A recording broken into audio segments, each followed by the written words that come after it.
Oh, hi, Piper. Sorry. It's okay.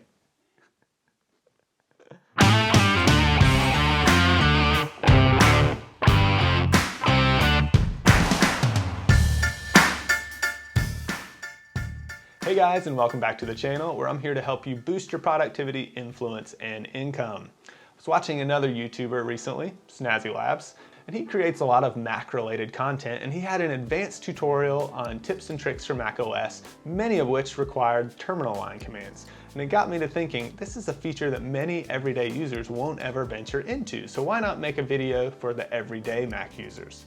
So today I present to you my top 10 best tips and tricks for everyday Mac OS users. These will work on a Mac Mini, an iMac, a MacBook Pro. As long as it's running a relatively current version of Mac OS, these tips and tricks should work for you. So without any further ado, let's jump into the computer. Tip number 1 for Mac OS is the Spotlight search feature. To access it, type Command Spacebar on your keyboard. If you have never used Spotlight search, it will revolutionize how you use your Mac. I like to use it to open applications, for example, calculator. You can do the math there, or you can do the math right inside of Spotlight search. It's capable of handling even advanced arithmetic. You can also use it for unit conversions, such as 1 teaspoon equals 1/3 tablespoon, or 1 inch equals 2.54 centimeters. You can also use Spotlight search to find a lost file on your computer. For example, if you buried it deep within a folder structure and you can't remember exactly where, you can search based on how you name the file. So I've done just that, called something lost file, find me. There's the file right there. So if I click show all in Finder, it gives me the breadcrumb trail of exactly where that file is buried on my computer. Or if I wanted to quickly relocate the file, I could just drag and drop the file straight to my desktop. Again, that is tip number 1 for Mac OS users, Spotlight search. Tip number 2 for Mac OS is to use the spacebar to preview a document. So on my right hand side over here, I have several items on my home screen. If I want to preview something, I just select it, hit the spacebar, and it will pop up in a preview window. It works for images, for documents, and even for videos. This is last week's video, how to organize your side hustle. So if you missed that, be sure to go check it out. Again, tip number 2 for Mac OS, spacebar to preview an item. Tip number 3 for Mac OS is to take a screenshot. To screenshot your entire screen, hit Command-Shift-3, and that will take a screenshot. You see it pop up in the right bottom there, and it'll save it to my desktop. But one thing you might not know, if you want to take just a portion of your screen, you can hit Command-Shift-4. The crosshairs will come up, and then you could select, let's say, just this region right here. Notice the screenshot was just that region. Tip number 3, screenshots on Mac OS. All right, for tip number 4, we're gonna have to use this camera because I'm gonna show you how to record the screen. So we're gonna open Spotlight up, open the QuickTime application, then in QuickTime, File, New Screen Recording. And you'll have a couple different options down here. I'll just touch on one. I wanna save it to the desktop, I wanna use my built-in microphone, and I don't wanna show mouse clicks. And then when you're ready, you hit record, and you know it's recording because of the record button in the top right. So building on the screenshots, using QuickTime Player, you can do an entire screen recording, not just an image. Tip number 4, screen recording. Tip number 5 is the ability to adjust your volume in smaller increments. Now, if you've just hit the regular volume keys, you'll see the little increments there going up and down. But what if you can't dial in that volume quite to your liking?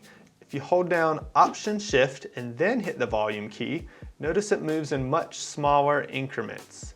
Again, if you want to jump back up to bigger increments, just hit the buttons and then hold down Option-Shift and you get much smaller increments of adjustment. Again, tip number 5, smaller volume incremental adjustments. Tip number 6 is to create an automatically duplicating file. So for example, I've got this invoice template here. If I preview it using Spacebar, I've already set this up and I've spent a lot of time creating these text boxes, getting them just the way I want them. I don't want to have to recreate that or rename the file every single time and risk losing my template. So what I can do, I right click on that file, go to Get Info, Over here, you'll see I have stationary pad checked. If I check that, if it's not already, anytime I open this file, it automatically creates a copy. Notice that copy right there, just by opening it. I can rename it with my client's name. So for example, let's say it was John Doe. My template stays in place. I don't risk losing it, but yet I don't have to recreate that document. Again, that's tip number 6, automatically duplicating a document. Tip number 7 for macOS is to sign an invoice or a document inside of Preview. So this Preview right here, I'm gonna open that up. I click the little pencil icon and then my signature. You'll see I've already saved a signature right there. I could click that and it adds it in. You'll notice that it's translucent. It has an alpha layer essentially. Or if I wanted to create a new one, I could click Create Signature.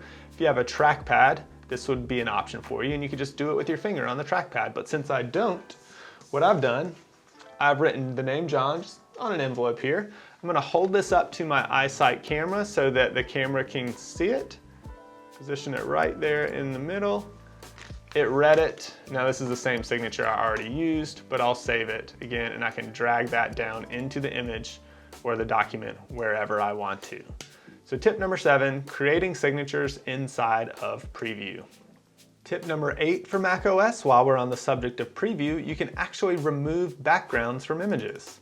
They have to be relatively simple images. This isn't necessarily Photoshop magic, but this image right here, it's got a white background, somewhat of a logo. If I click the pencil icon, the magic wand, notice when I click and drag, it highlights that in red and then you have the little marching ants around it. If I click delete, and then it'll ask me to convert to a PNG file because that's how they maintain the transparent layer. Convert it to PNG and that goes away.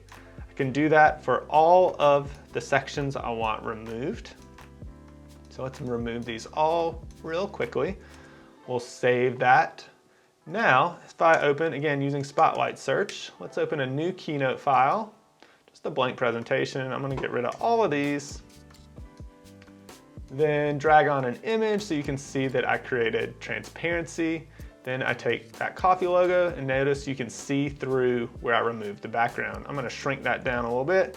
Where this is helpful is if you wanted to create a little bug or a lower third, maybe a company logo that would go in the corner of your document. It's transparent. See if I move it over that, you see what's behind it. Again, that is tip number 8, removing backgrounds inside of Preview. Tip number 9 for macOS users is to quickly organize your desktop using the Stacks feature. If I right click on the desktop and select Use Stacks, it's going to group documents by file type. So for example, all of my documents are right there, or perhaps all the movies saved on the desktop are right there. But if I wanted to go back to the way it was, I right click again and unselect Use Stacks. Again, tip number 9, using Stacks to organize your desktop. Tip number 10 for macOS users is the ability to force quit an application. Essentially, this is the Control-Alt-Delete of a Windows-based PC. What you want to do is press Command-Option-Escape, and all of your running applications will open in the Force Quit application window. If something is malfunctioning, it will show not responding next to it. Now, everything's working fine for me, but I'm going to choose Preview and then choose Force Quit, confirm my selection, and Preview is closed. Again, that is tip number 10, Force Quit applications. And there you have it. Those are my top 10 best tips and tricks for everyday macOS users. If you have a tip and trick that I didn't mention, be sure to drop it in the comments below so that I can check it out. Also, if you're not a macOS user and you've been thinking about making the switch, I'll leave a link to the #1 recommended MacBook right now, the M1 MacBook Air, which comes in at under $1,000. It's a lot of value for your dollar. Again, if you liked this video and found it helpful, give it a thumbs up and be sure to subscribe for more videos just like this. We'll see you guys next week.